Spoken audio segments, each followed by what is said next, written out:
Hello everybody and welcome back to my channel. I'm getting ready after this video, in fact, to finish this journal, this altered book journal that we've kind of done together. But you know, I've been thinking a lot about paperweight. It's not a super sexy or exciting conversation, but I think it's an important one to have. And it's not necessarily that you can't use any sort of weighted paper that you want. It's more sort of you should know what the obstacles, barriers, or limitations there might be. So it's one of those topics that I didn't really see anything. I mean, people would say, oh, use cardstock for this or use this for this in videos, but I didn't feel like I fully understood it until maybe my 7th journal. So I thought we would talk about that. And I wanted to start off. Okay, so paperweight in the United States, a lot of times it's weight, like 20 pounds, 110 pounds, whatever it is. And in a lot of other, I know a lot of, I think in Europe they use GSM, which is grams per square meter. Now that I've been, buying paper and all of that, I feel like I kind of know what GSM weight is, not necessarily because we use it here in the States, but because when I buy paper, it'll say the GSM. And so it's sort of like, oh, I just know kind of what that is from trial and error. Kind of like when you're knitting, you know what worsted weight is or lace weight is just because you've used them. Okay, so I thought to start talking about paperweight, what we should start doing is kind of looking at journals. So this is a journal that I worked on, and I'm going to tell you, I love this journal, but it's delicate. It's very delicate because this is one of the journals that I didn't really pay a lot of attention to paperweight. So, oh, do I have this right? Ah, it's upside down. Okay. And this is one of those elastic journals, which is great because if I wanted to, I could change this. So just to give you an idea, a lot of the paper in this is my eco-printed paper, and it's 20 pounds, which is 75 GSM, grams per square meter. So it's pretty delicate. It could tear. It probably doesn't hold the weight of these pieces as well. Now, I love this journal. I'm not going to change it, but I do feel like the person who purchases this journal, or if I gift it, would have to be more delicate with it. So I'm just going to give you a feel. I'm walking through some of this. Again, just really light papers, and these, like even this magazine paper, it's a little heavier, but it holds the weight a little differently. And then look at this one. This one is, what is this? Sorry. Hold on, let me look.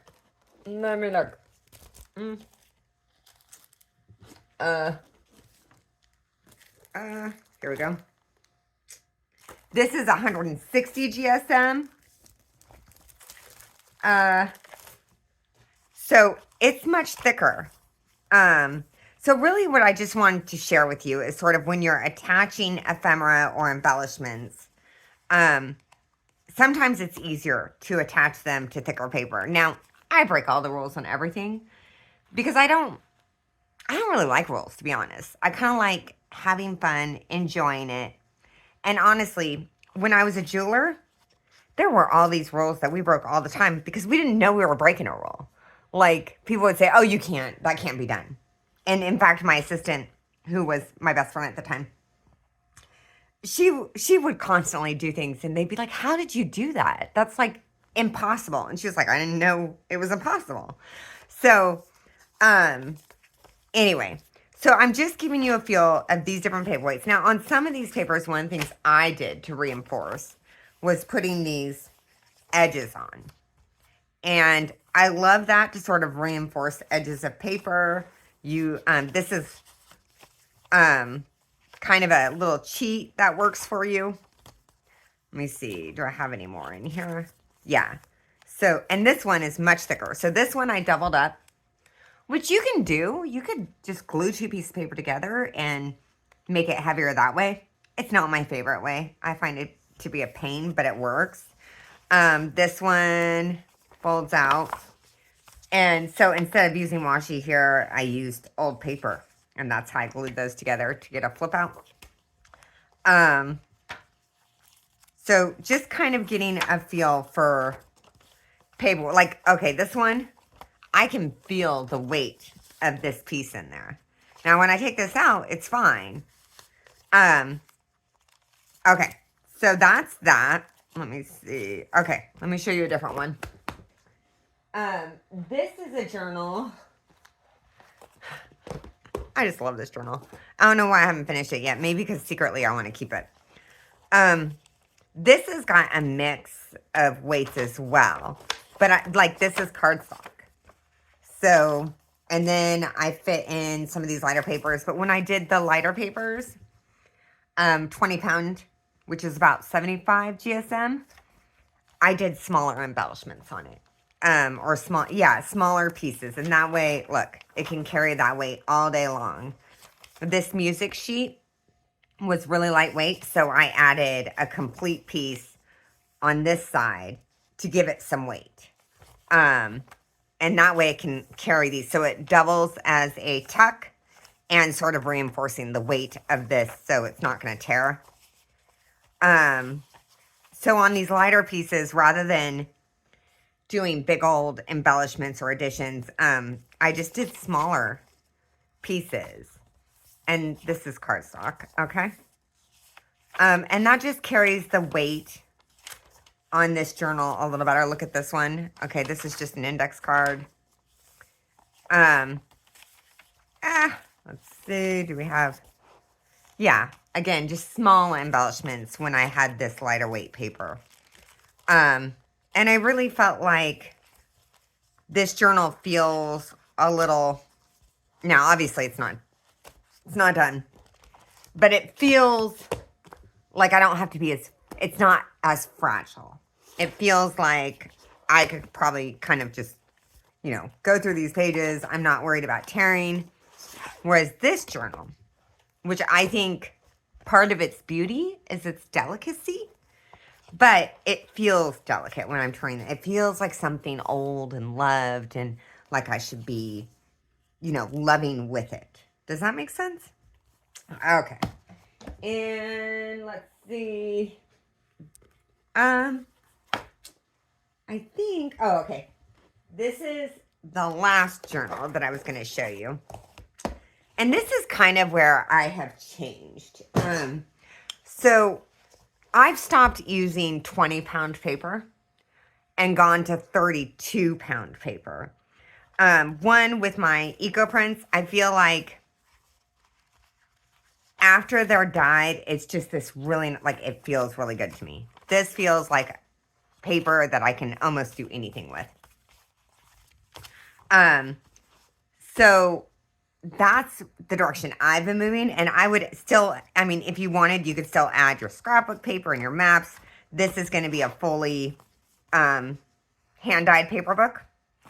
But with that 32-pound paper, I've got places to easily add heavier items. And then I've got the lighter paper to add lighter items. And that would give me a mix. So, hopefully this video is helpful. I'm going to give you a little cheat. So really, 32-pound paper is 120 GSM. I love the Hewlett-Packard 32-pound paper. It's my favorite. If you want, like most of the cardstock I use is 110. This is it. 110 pound. It's 199 GSM. And then that 20-pound paper, which is what I used to use almost all the time because it was the least expensive, which I've kind of walked away from, is 75 GSM. And what I've found is a lot of times here we go. This one's got a good mix in it. Okay. Like a lot of this kind of paper is 20 pound. And then this wrapping paper is super fragile. So this just gives you kind of a feel when you're thinking about putting signatures together. What is your goal? Are you going to add tons of stuff to your journal? Is every page going to be a work of art? You might want to consider really using heavier paper for most of your stuff and just tucking in a few of those, you know, like map pieces. Because map, let's face it, it doesn't have a lot of weight to it at all.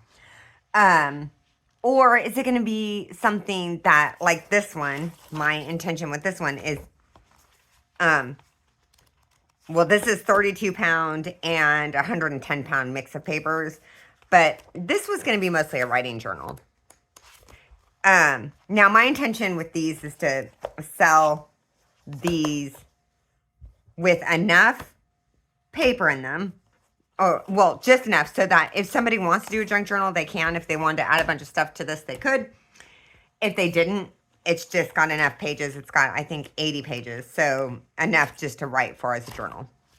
So hopefully this helps. I think that sort of knowing as you're going into making signatures and putting signatures together and just thinking about what your ultimate goal is and what the weights of the paper is going to make you more successful, because there's nothing, it wouldn't feel good to sort of finish a journal and go, oh my God, everything's falling apart or everything's tearing because I didn't think about the weight when I was adding things to it.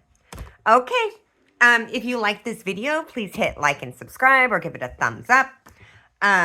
And I am going to turn this off and get to my next video. Okay. Thanks.